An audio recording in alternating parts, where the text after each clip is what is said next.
Taping a swazzle. This is what you'll need. A pair of silver swazzle plates, a piece of cotton tape, some thread for tying it up, some scissors to cut the thread, and you'll end up with a nice swazzle that works. Your plates must have a nice clean edge, straight, so that the two plates join together neatly. Round the corners and file all the edges so that you don't cut your mouth and it's comfortable. They need to have a curve in them so that it's comfortable in the roof of your mouth and there's room for the tape to be suspended in between the two.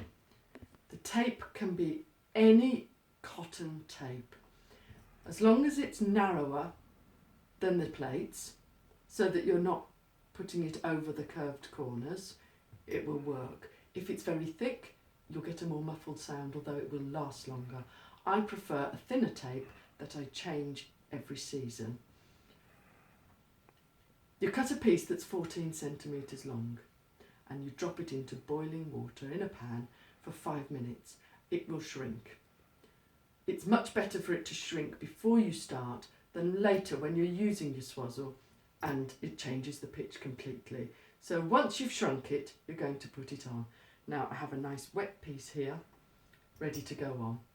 Lay it over the outside of the curve so it covers most of the curve and over the end. Now, you've got it nice and tight across the two plates. Stick your thumb in it so that it can't pull completely tight, so that what gives it room to move and vibrate when you're using it.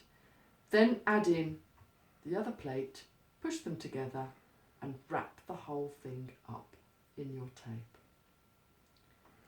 You now have a swazzle that should work. You should be able to see the tape through the gap on both sides as a nice clean line. Don't tie it up yet. You don't know if it's making the sound you want. The only way to test if it's making the sound you want is to blow through both sides.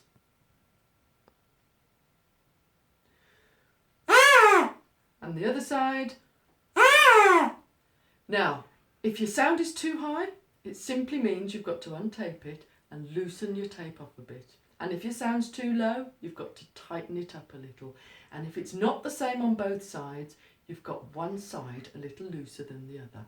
It can take 2 or 3 goes till you get it how you want it.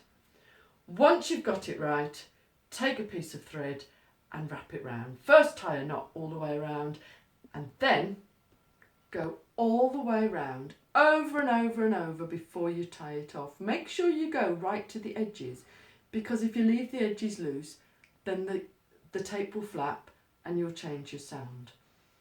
If you really can't be bothered to do your own swazzle, then you can send it to me with a £5 note in the envelope and I will retape it and send it back to you.